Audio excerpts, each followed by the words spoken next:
mana asalnya sampah? Dari makanan, Bu. Bekas bungkusnya akan jadi sampah. Betul sekali, Nak. Sampah berasal dari kegiatan kita sehari-hari. Makan, mandi, sampai belajar pun bisa menghasilkan sampah. Coba lihat, di pojok sana ada banyak sampah. Bau busuknya dihinggapi banyak lalat. Lalat bisa membawa kuman dan jadi sumber penyakit. Ada yang tahu apalagi bahaya dari sampah? Bisa bikin banjir, Bu. Ya, benar. Sungai yang dipenuhi banyak sampah tidak cukup untuk menampung air hujan. Air akhirnya meluap dan terjadi banjir. Sampah juga bikin air jadi tercemar. Tidak bisa dipakai untuk minum atau mandi. Ikan-ikan di dalamnya juga ikut mati. Kalau sampahnya dikubur dalam tanah, apakah masih bahaya, Bu? Sampah itu akan mencemari tanah. Tanah jadi tidak subur sehingga tanaman tidak bisa tumbuh. Air tanah di dalamnya juga bisa ikut tercemar. Ada yang tahu bagaimana cara mengelola sampah yang benar? Sampahnya dibakar, Bu.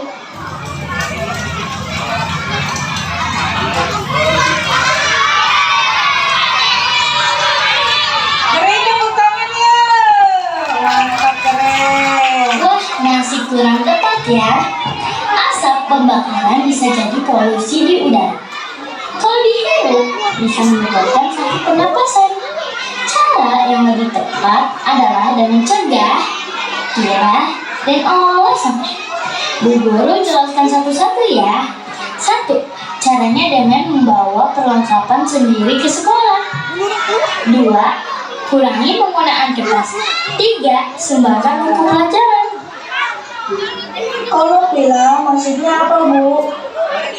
Pilah artinya memisahkan sampai sesuai jenisnya. Ada yang tahu apa saja jenis sampah?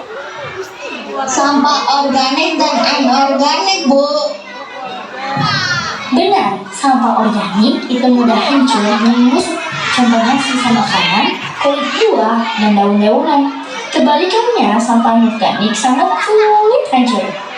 Contohnya plastik, styrofoam, kaleng, dan kaca. Ada satu jenis sampah yang berbahaya. Contohnya baterai, kabel, dan bekas alat elektronik, yaitu sampah B3. Lalu, bagaimana cara memilah sampah di sekolah? Caranya dengan membedakan tempat untuk setiap jenis sampah. Tong hijau untuk sampah organik, tong kuning sampah anorganik, tong merah sampah B3. Supaya mudah dibedakan, kita juga bisa tambahkan gambar contoh sampahnya di tong. Kenapa sampah dipisahkan seperti itu? Sampah yang sudah dipisahkan akan lebih mudah untuk diolah. Olah artinya mengubah sampah jadi benda yang bermanfaat. Sampah organik bisa dijadikan pupuk kompos. Sampah kaleng bisa diubah jadi tempat kecil.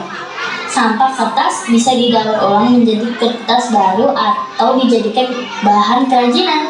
Sampah plastik bisa diubah menjadi ekobrik. Jalannya pelan-pelan biar teman-teman bisa lihat. Nah, pelan-pelan aja ya. Itu maksudnya apa, Bu? Ekobrik itu botol plastik yang diisi dengan plastik sampai penuh dan padat. Karena terbuat dari plastik, ekobrik itu anti air.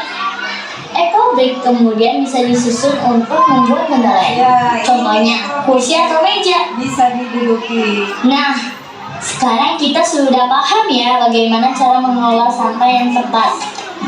Harapannya bahaya dari sampah bisa jauh berkurang.